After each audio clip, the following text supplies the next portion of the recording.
அதிகாரம் 4.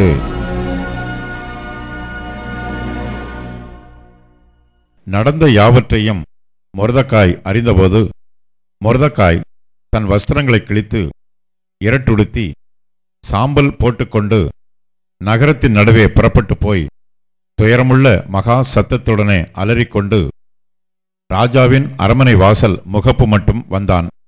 இரட்டுடுத்தினவனாய் ராஜாவின் அரமனை வாசலுக்குள் பிரவேசிக்க ஒருவனுக்கும் உத்தரவில்லை.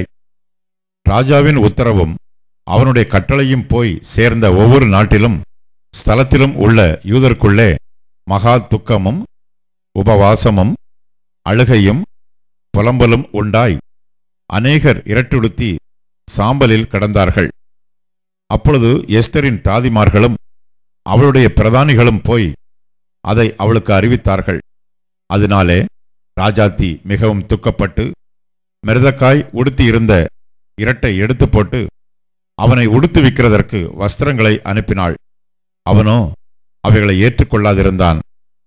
அப்பொழுது எஸ்தர் தன் பணியுடைக்கென்று ராஜாவினால் நியமித்திருந்த அவனுடைய பிரதானிகளில் ஒருவனாகிய ஆத்தாகை அழைப்பித்து, காரியம் என்ன, அதன் முகாந்திரம் என்ன என்று அறியும்படி மொர்தெகாயினிடத்தில் விசாரிக்க அவனுக்கு கட்டளையிட்டாள்.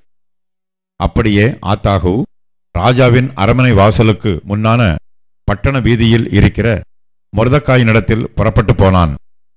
அப்பொழுது மொர்தெகாய் தனக்கு சம்பவித்த எல்லாவற்றை பற்றியும் யூதரை அழிக்கும்படி ஆமான் ராஜாவின் கஜானாவுக்கு எண்ணிக் கொடுப்பேன் என்று சொன்ன பணத்தொகையை பற்றியும் அவனுக்கு அறிவித்ததும் அன்றி, யூதர்களை அழிக்கும்படி சூசானில் பிறந்த கட்டளையின் நகலையும் அவனிடத்தில் கொடுத்து அதை எஸ்தருக்கு காண்பித்து தெரியப்படுத்தவும், அவள் அகத்தியமாய் ராஜாவினிடத்தில் போய் அவனிடத்தில் தன் ஜனங்களுக்காக விண்ணப்பம் பண்ணவும் மன்றாடவும் வேண்டுமென்று அவளுக்கு சொல்லச் சொன்னான்.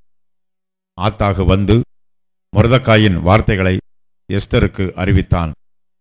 அப்பொழுது எஸ்தர் ஆத்தாகினிடத்தில் மொர்தெகாய்க்கு சொல்லி அனுப்பினது, யாராவது அழைப்பிக்கப்படாமல் உள்முற்றத்தில் ராஜாவினிடத்தில் பிரவேசித்தால், புருஷரானாலும் ஸ்திரீயானாலும் சரி, அவர்கள் பிழைக்கும்படிக்கு அவர்களுக்கு ராஜா பொற்செங்கோலை நீட்டினால் ஒழிய மற்றபடி சாக வேண்டும் என்கிற ஒரு தவறாத சட்டம் உண்டு. இது ராஜாவின் சகல ஊழியக்காரருக்கும் ராஜாவினுடைய நாடுகளில் உள்ள சகல ஜனங்களுக்கும் தெரியும். நான் இந்த 30 நாள் அளவும் ராஜாவினிடத்தில் வரவழைப்பிக்கப்படவில்லை என்று சொல்லச் சொன்னாள். எஸ்தரின் வார்த்தைகளை மொர்தெகாய்க்கு தெரிவித்தார்கள். மொர்தெகாய் எஸ்தருக்கு திரும்பச் சொல்லச் சொன்னது, நீ ராஜாவின் அரமனையில் இருக்கிறதினால் மற்ற யூதர் தப்பக்கூடாதிருக்க நீ தப்புவாய் என்று உன் மனதிலே நினைவு கொள்ளாதே. நீ இந்த காலத்திலே மௌனமாயிருந்தால் யூதருக்கு சகாயமும் ரட்சிப்பும் வேறொரு இடத்திலிருந்து எழும்பும். அப்பொழுது நீயும் உன் தகப்பன் குடும்பத்தாரும் அழிவீர்கள். நீ இப்படிப்பட்ட காலத்துக்கு உதவியாய் இருக்கும்படி உனக்கு ராஜ மேன்மை கிடைத்திருக்கலாமே, யாருக்கு தெரியும் என்று சொல்லச் சொன்னான். அப்பொழுது எஸ்தர் மொர்தெகாய்க்கு மறுபடியும் சொல்லச் சொன்னது, நீர் போய் சூசானில் இருக்கிற யூதரையெல்லாம் கூடி வரச் செய்து 3 நாள் அல்லும் பகலும் புசியாமலும் குடியாமலும் இருந்து எனக்காக உபவாசம் பண்ணுங்கள். நானும் என் தாதிமாரும் உபவாசம் பண்ணுவோம். இவ்விதமாக சட்டத்தை மீறி ராஜாவினிடத்தில் பிரவேசிப்பேன். நான் செத்தாலும் சாகிறேன் என்று சொல்லச் சொன்னாள். அப்பொழுது மொர்தெகாய் புறப்பட்டு போய் எஸ்தர் தனக்கு கற்பித்தபடியெல்லாம் செய்தான்.